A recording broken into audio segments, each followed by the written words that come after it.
Hello, hello, hello, people. Another day, another podcast, and hopefully a lot more information. I'm joined by the wonderful Ben Jacobs. By now, you people know how good he is. He's been on the channel many a time. He's joined me and he's gave us a lot of information. And there's also, once again, as it always is with Manchester United, further information to get into. Ben, before we get started, how are we, mate? And how are you keeping? Yeah, I'm good, Anil. How are you? Yeah, I'm all good, thank you. I'm all good. So I think we should get straight into things. I think, to be honest, the best place to start really is your report this morning of a certain Dewsbury Hall from Leicester.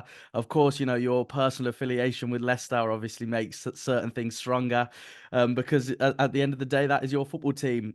So let's get straight into things really. You know, this is an individual who's really, really impressed, especially this season. You know, he's had a brilliant, brilliant campaign for Leicester. He's been almost a driving force, hasn't he, for the Foxes this year? So, what can you tell us about this report? Let's talk about fee. Let's talk about the possible move, and let's take it away. What is the interest of Dewsbury Hall from Manchester United's perspective? Well, I think Manchester United have seen a window of opportunity here. Of course, they're looking at a number of names and they're building their structure first. And then from there, they're going to start to shortlist players. So we should start by saying that heading into this Jim Ratcliffe-led era, at least on the sporting side, Michael Elise was the only sort of approved target in this so-called transfers plan. And even though that was technically written on paper for January, there were discussions about summer planning and Elise was there. And then Manchester United are looking at positions, striker, potentially this midfield area, depending on what happens with Casemiro and Christian Eriksen. And we know there's been historical interest in Scott McTominay as well, and defence. So the whole spine of the team needs some kind of revamp over the course of the next 5 windows. And Ratcliffe has said it's not going to take 10, but it's not only going to take 1. And in these internal meetings, in the absence so far of Dan Ashworth and with Sir Dave Brailsford leading the strategic review and with Jean-Claude Blanc involved, Ratcliffe has pointed out that value is important. And Dewsbury Hall is a player that has been discussed as a result. So a window of opportunity could come if Leicester just don't get promoted, and may come anyway, because now we understand that Leicester are going to be referred to this independent commission for profit and sustainability breaches. And the interest in Dewsbury Hall is no surprise. In January, Brighton made an approach for 20 million and Leicester dismissed it out of hand. But the key point in all of this, if, and it's a big if, of course, Leicester don't get promoted, is that the player, to my understanding, has got a kind of gentleman's agreement that will allow an exit if he and Leicester are still in the Championship. And then it remains to be seen with the repercussions of any potential punishments due to profit and sustainability alleged breaches if a Leicester in the Premier League price drops in any way due to a need for Leicester to sell. Because if they're in hot water heading into this 30th of June financial cutoff, then maybe that will impact the kind of money that they'd be looking for, and Dewsbury Hall will be in demand. So Manchester United at this stage see value, particularly Ratcliffe.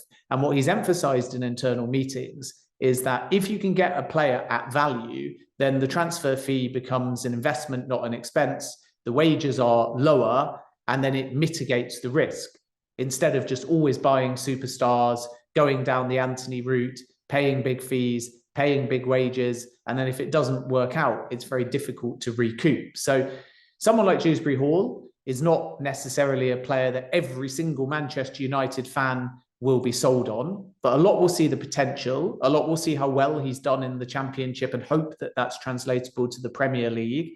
10 goals in the Championship and 12 assists. So he's very much added goal scoring this season. But if you go back to his Premier League time, even though the goals numbers were not as high, he's a ball carrying midfielder. He's left footed. He can play defensive midfield. He can play central midfield, and he can play attacking midfield. So there's a lot to like in the profile. And then because he's that little bit older, 25 at the moment, there's that experience, and there's maybe less of a fear that he wouldn't be able to take to the Premier League because he's been there with Leicester already. So if he's evolving and if there's still a slightly higher ceiling to improve, then at 25 million, that could be seen as good value. And that's where Manchester United are at the moment. Brentford are expected to be there. Brighton are likely to be in the mix as well. And Tottenham have been linked in the past, and Dewsbury Hall is very good friends with James Maddison. But the feeling is at the moment that they're prioritising a different kind of midfielder, and Conor Gallagher is very much on their radar. So it's one to watch for sure. Nothing's going to advance until Manchester United build their recruitment team. They understand the outgoing situation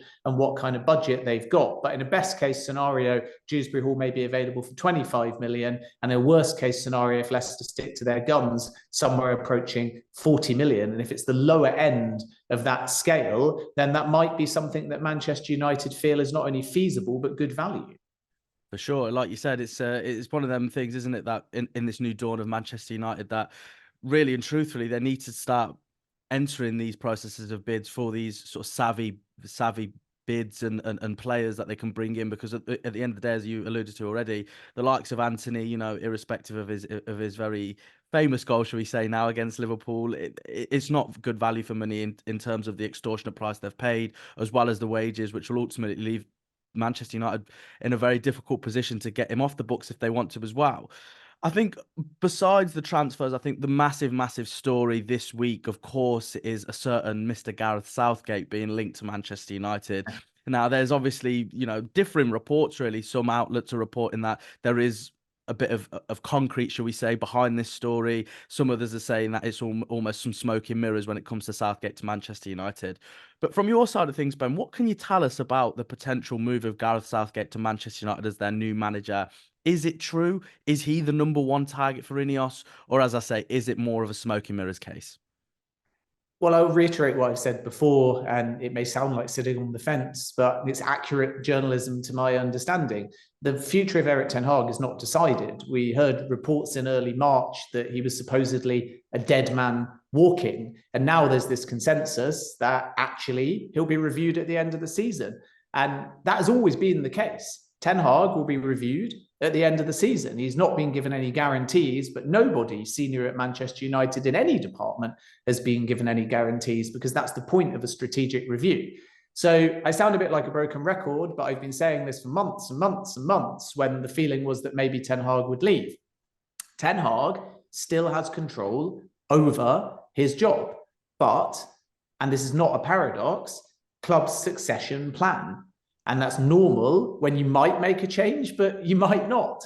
So the manager is incentivized because he knows that he has to earn his future at Manchester United. But he also knows that if everything goes according to plan, it's in his control. And according to plan can be defined as Ten Hag gaining success on the field, but in addition being deemed in the strategic review to be a strategic fit and a personality fit. So you've got to tick 3 boxes: football success, personality fit, strategic fit. And I think that is what is being determined at the moment. Then at the same time, because you might have to make a change, and by the way, Brighton are doing this with De Zerbi, Liverpool have been doing this since November, knowing that Klopp is leaving. But it wouldn't surprise me at all if Manchester City are already well within the succession planning for Pep Guardiola, because you don't want managerial limbo. So it's not a contradiction to say Ten Hag still could stay at Manchester United, nothing's been decided, and the club are succession planning. And maybe the succession planning, which is different to interviewing, it's different to determining you are going to make a change. But when your manager knows that's happening, maybe it incentivizes them because there's almost a little bit of hypothetical competition in the background. And everyone's trying to earn their place at the football club at the moment. And it's really important to emphasize that, because it's very easy to say Ten Hag's either definitely going or definitely staying. And anyone that says that has got a 50% chance of being right come the end of the season. But right now, nothing has been decided. And that is just the reality. And it doesn't make as many headlines, of course, but that is just where we're at the moment. And if it wasn't the reality, I think Ten Hag would have already been gone. As far as these other names are concerned, there's not one. It's really easy to make the Southgate link because, of course, Dan Ashworth is incoming once that's all sorted with Newcastle, and he worked with Gareth Southgate at the FA.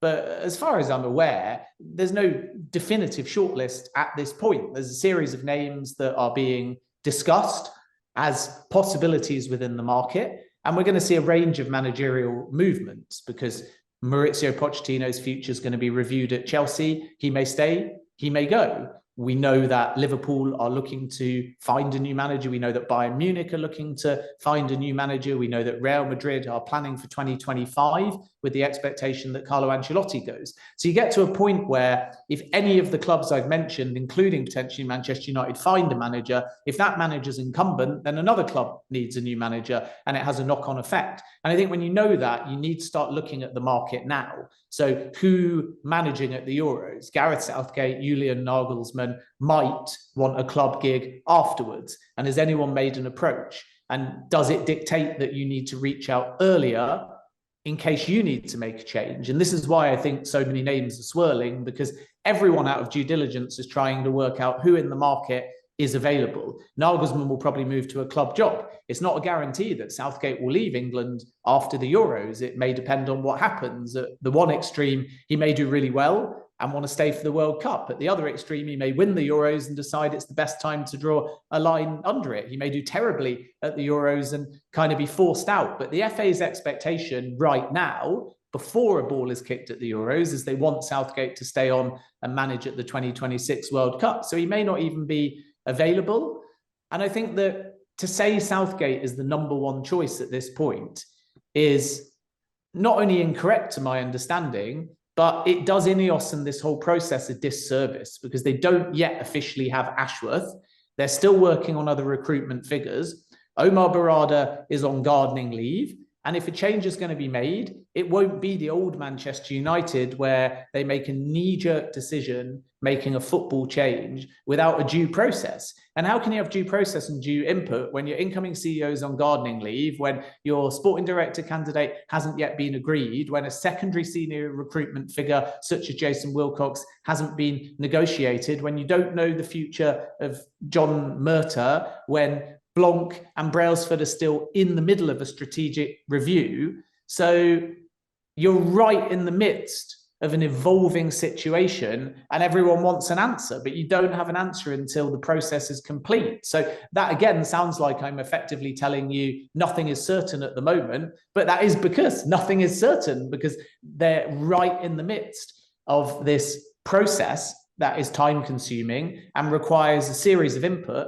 And some of the input necessary is from people that are not yet officially at the club. And that's why I don't think we're going to have any movement. And it's kind of lucky for Ten Hag in many ways. I said this, I think, over the Christmas period. If INEOS had come in the summer, as they wanted to, and then as we led up to that festive period, the Manchester United results were poor, they probably would have made a change mid-season, in my opinion, because their hand would have been forced, because Manchester United were really inconsistent and frustrating to watch. But now we're getting to the back end of the season and Manchester United have got things to play for, and they still don't 100% have that structure in place. Ten Hag's kind of guaranteed himself until the end of the season. And if he does well on the football field, he stands a relatively strong chance of staying. So I think that the stay of execution he got by the investment of Ratcliffe being delayed from summer to the February period has actually helped Ten Hag see out the season. And luckily for the Manchester United manager, to some extent anyway, he's been able to turn things around.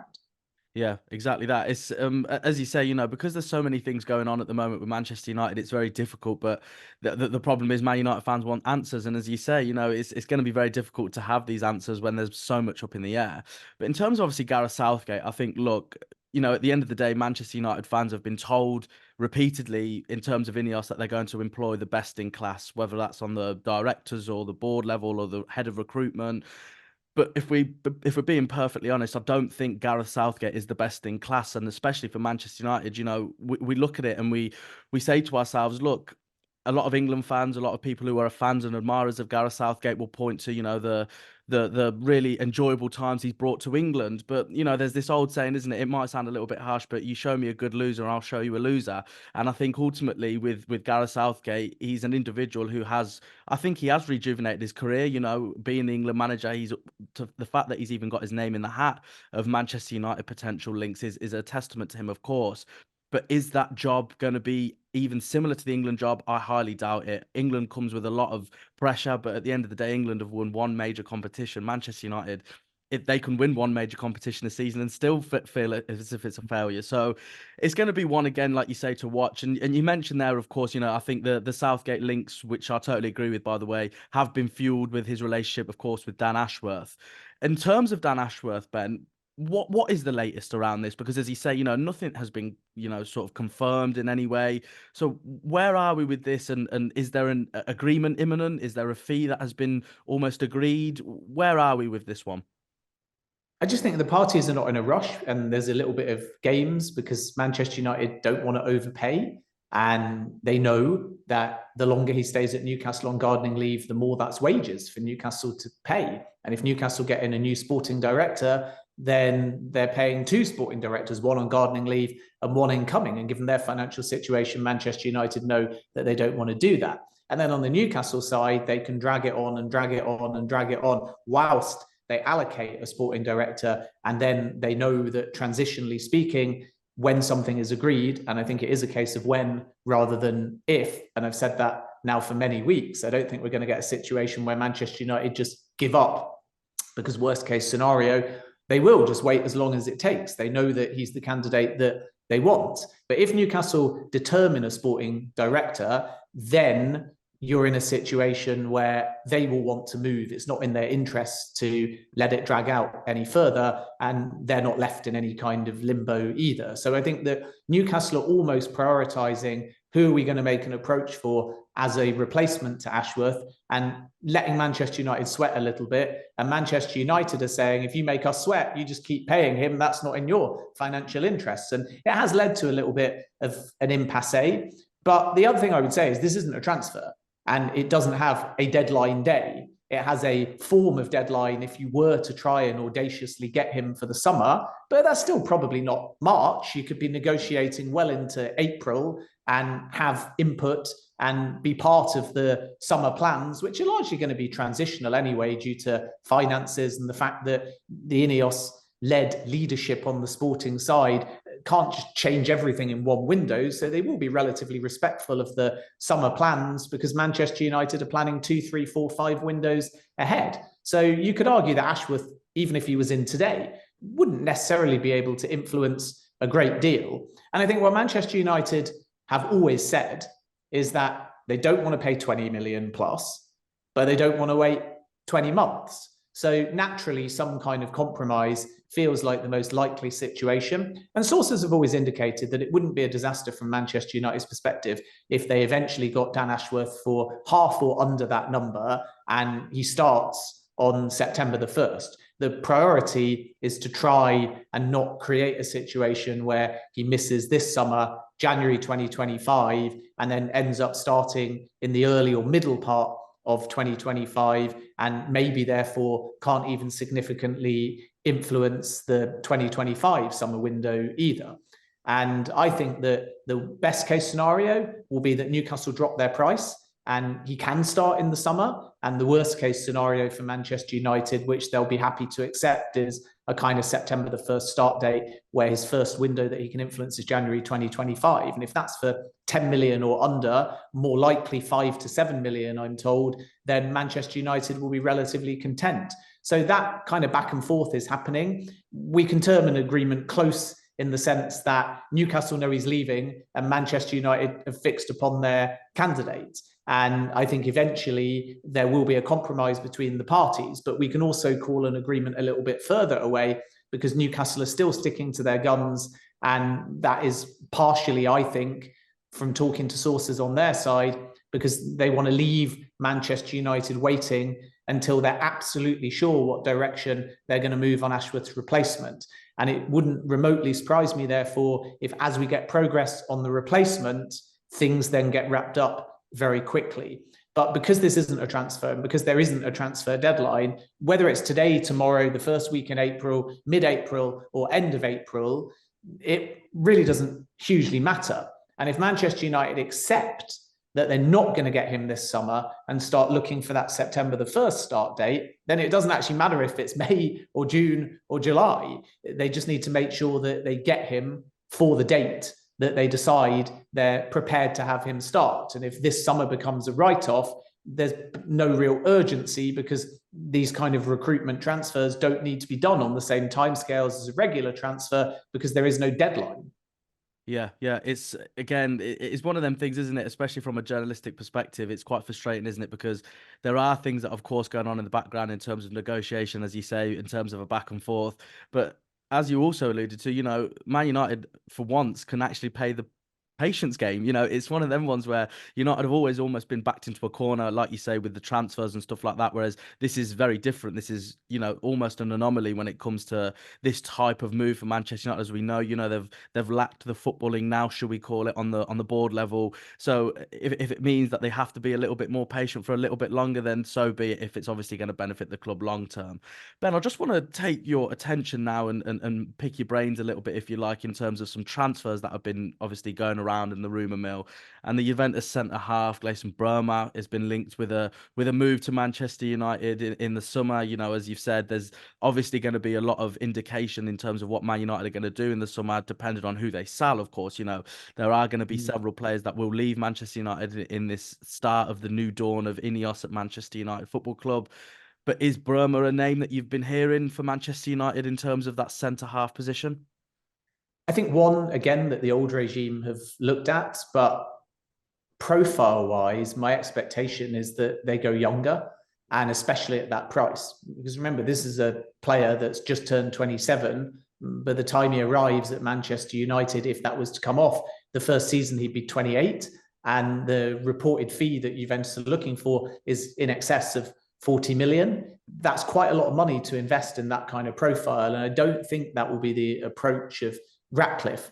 But in terms of being on the radar and tracked by the old regime, that is definitely a player that Manchester United have discussed internally. I'm not aware that anything has advanced, but I think that when Manchester United move to strengthen on the centre-back front, they'll be looking in likelihood for players under the age of 26 or 25, if at all possible. And as soon as you've committed to that kind of spend, and outgoings will be important to get that kind of spend, there's other players in the market that are obviously younger and potentially in and around that price. So everybody talks, for example, about Jean-Claire Todibo, and feels like that would be an easy negotiation because it would be Nice and Manchester United, but Ratcliffe in a room effectively talking to Ratcliffe, even though he's not really a negotiator for either club. But there's fair market value to consider. And as I reported a few weeks ago, Manchester United are concerned about that sort of 60 million euros number for a player like Todibo. First of all, because they are aware that under profit and sustainability, they have to be quite cautious. And secondly, because they know that they can't do this cut price deal that everyone refers to, because it has to be in this kind of circumstance under a fair market value. And if 60 million euros in a competitive market with other interests is the number that's deemed fair and also beneficial to Nice, and you can't sell them short just because you want to benefit Manchester United, have you got that kind of number on the books? And Jared Branthwaite would be even more than that. So when I refer to concerns over the number, I'm talking about any fee in excess of 50 million and whether Manchester United need to navigate outgoings first. And it could depend on if they get somehow a Champions League spot and fifth place is good enough in the Premier League. And it could depend on whether they can bring in this 75 to 150 million in outgoings through a variety of players. So I'd be surprised, actually, if Bremer was pursued, because I'm not aware that it's got any kind of endorsement from the new sporting regime.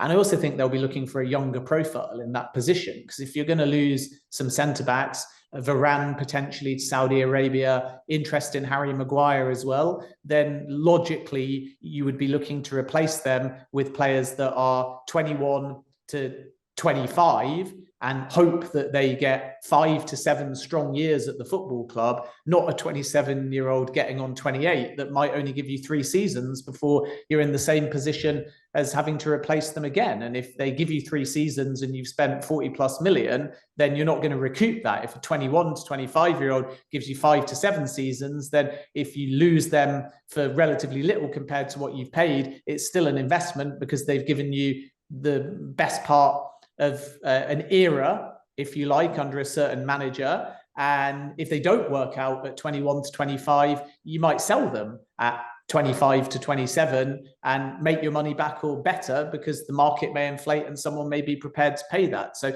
I think INEOS are a bit smarter than looking at 28, 29, 30-year-olds. There may be rare exceptions, but I just think that there's other profiles that I would imagine are better value and are more appealing than Bremer, in my opinion, anyway. And, I've ran this one by a few sources, and it doesn't appear that anything's advancing at this point.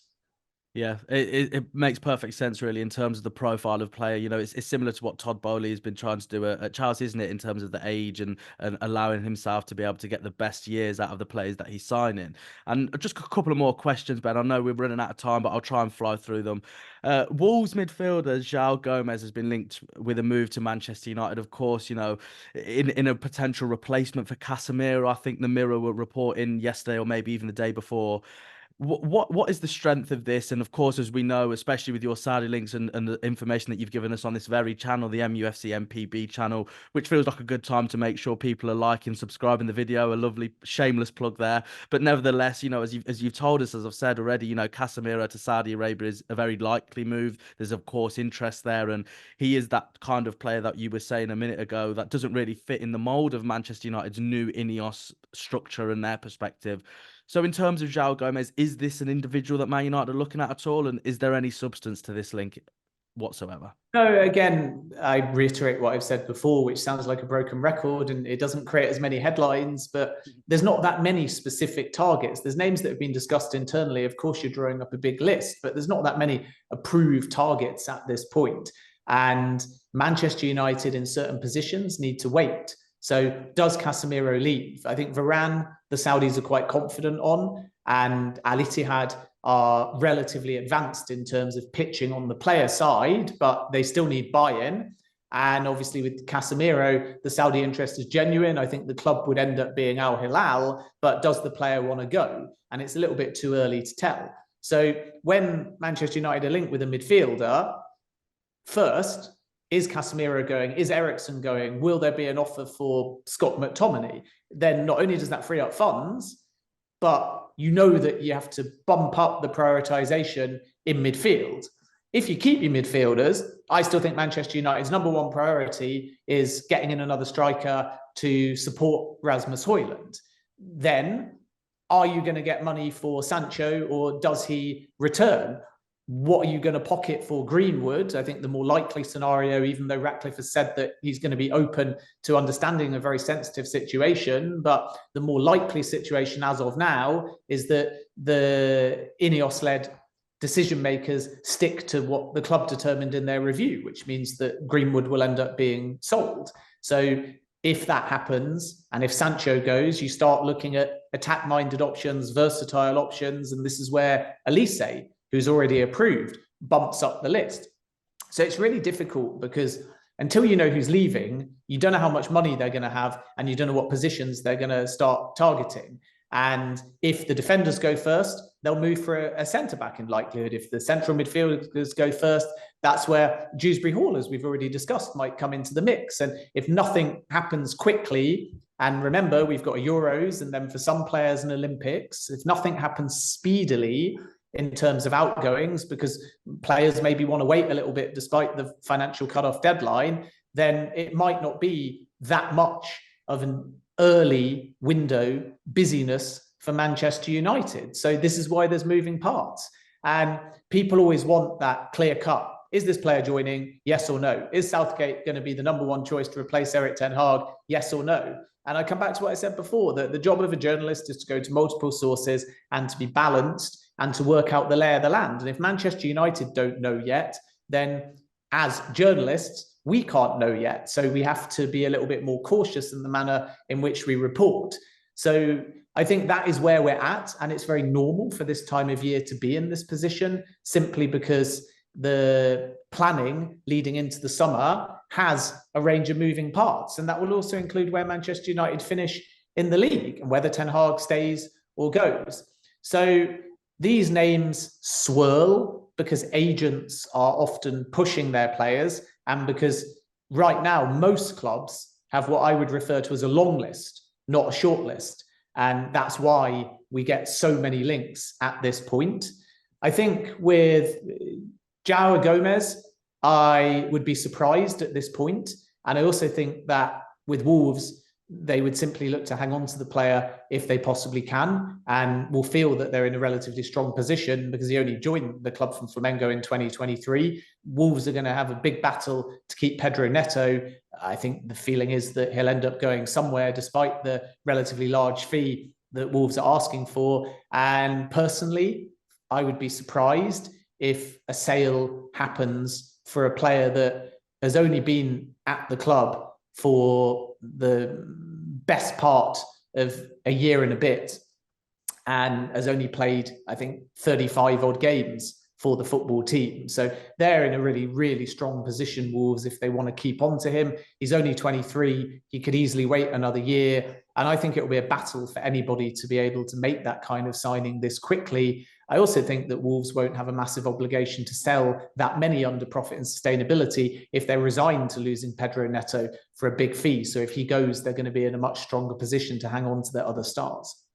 Yeah, exactly that. And it's a brilliant point that you make there in terms of being strong in their negotiations. And hopefully, anyway, Manchester United will be in that position when they go to sell some of their players. Ben, one very, very final question. It's more of an opinion question, I'd say, but I just wanted to get your thoughts on, look, as we've touched on, not just today, but in all of the podcasts that I've had the privilege of sharing with yourself. You know, we've talked about links, we've talked about managerial connections with new staff and all of that kind of stuff. But in terms of the transfers in this summer, Ben, how do you see it panning out for Manchester United? Are they going to get this blockbuster summer, not necessarily with these big names, but in terms of personnel, in terms of bodies through the door at Manchester United? How do you see this one planning out, taking into consideration, of course, everything that you've been told over the last few months? Well, I think it will be busy. And I think, as I've said with many clubs, there will be two deadlines: the profit and sustainability one, which will allow us to understand how urgently any club needs to sell. And then obviously the window leading up to deadline day. I think that Manchester United, which is why John Murtough went over to Saudi Arabia for the Club World Cup, have been relationship building out there and realised that they can get some players off the books if they're willing to go. And it's not just about big fees. It's also, in the case, for example, of Varane, if they don't offer him a reduced terms deal, getting a player off the books wage-wise, which can lead to much more leeway. Everyone always is focused on fee, what a player costs to either buy or sell. But remember the wage aspect, which again is why if you bring in Benjamin Sesko over Victor Osimhen, you're saving significantly on both fee and wages. And it's the same with a player like Dewsbury Hall. The wages will not be particularly big by Manchester United standards. So I think that the busyness and the spend of Manchester United is going to be based upon, obviously, the ambition of Ratcliffe wanting to make a statement if he possibly can, but it's going to be tempered by the fact their strategy will be, as I've reported, over about 5 windows, 3 summers and 2 Januaries. They're not trying to do it all at once. Then it will depend on, do Manchester United somehow finish in the top 5? And that will help financially. And then maybe most importantly, it will depend on outgoings. So I would expect it to be a really active, and if they can do it quickly, fast window for outgoings. And then that will obviously determine what they have to spend in the market. And if they got a fee for Greenwood, they got a fee for Sancho, maybe they accept an offer for Harry Maguire. We've said that every window. Casemiro could leave, Varane could leave. There's some talk that for the right offer, Antony is there on the market as well. I think Rashford stays despite some PSG interest. He remains committed to the project. So any which way you look at it, it's not unthinkable that 4 or 5 outgoings happen and it generates 100+ million or more. And then in terms of incomings, I think they will go for Elise, and that will be high priority. I think that they will look for a more budget, slightly younger central midfielder to the likes of Eriksen and Casemiro, especially if one or both depart. And I think centre-back is going to be very important. And we know that there's a range of possibilities at different rates. And on top of that, a support for Rasmus Højlund, which could be potentially a player like a Benjamin Sesko. I would expect Manchester United to be in that conversation, perhaps more so than a Victor Osimhen because of financial reasons. So if Sesko was 40 odd million, if centre back is going to cost you 40 odd million, and if a central midfielder might be between 25 and 40 odd million, and if Elise is going to be 60 odd million, then if you want all of them, even if we're being relatively pessimistic and trying to find value fees, you're still looking at around 150 million quid, give or take, and maybe even upwards of that if you don't get the fees that you're looking for in the market. So how do you spend that 200 million and make sure you're in profit and sustainability? Well, you qualify for the Champions League if you can, and you get 100 plus million in outgoings. And maybe you have to do the outgoings and get your money in before the 30th of June, if you possibly can, in order to then move in the market. And this is where I think the Euros and the Olympics and everyone looking for outgoings before the 30th might help Manchester United, because I sense a lot of the big transfers might have to wait a little bit longer, because either a player will be at the Euros and they won't want their future resolved until after it, or there'll be a need for Manchester United to get players out the door before they can move. And obviously, at the flip side, there'll be clubs with big assets that are saying you've got to bid now because of profit and sustainability. So it's a slightly strange market.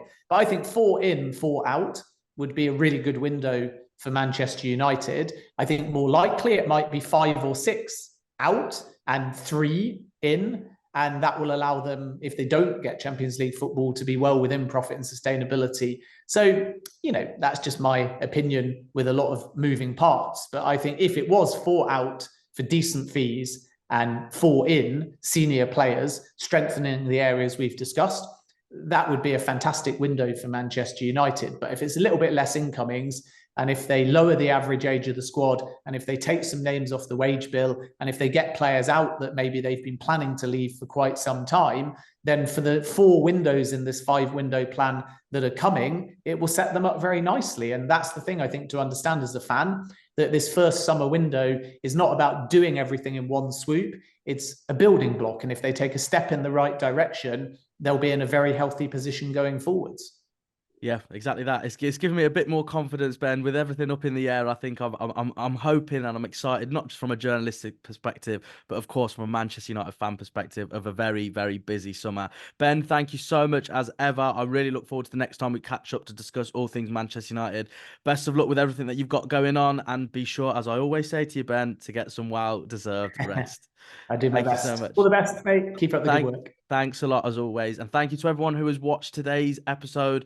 Please be sure to like, subscribe on the mufcMPB channel. It really helps us drive the channel in terms of viewership and getting brilliant guests like Ben Jacobs on the show to give you guys some Manchester United information. Have a brilliant weekend, and I'm sure I'll catch you very soon on this very channel.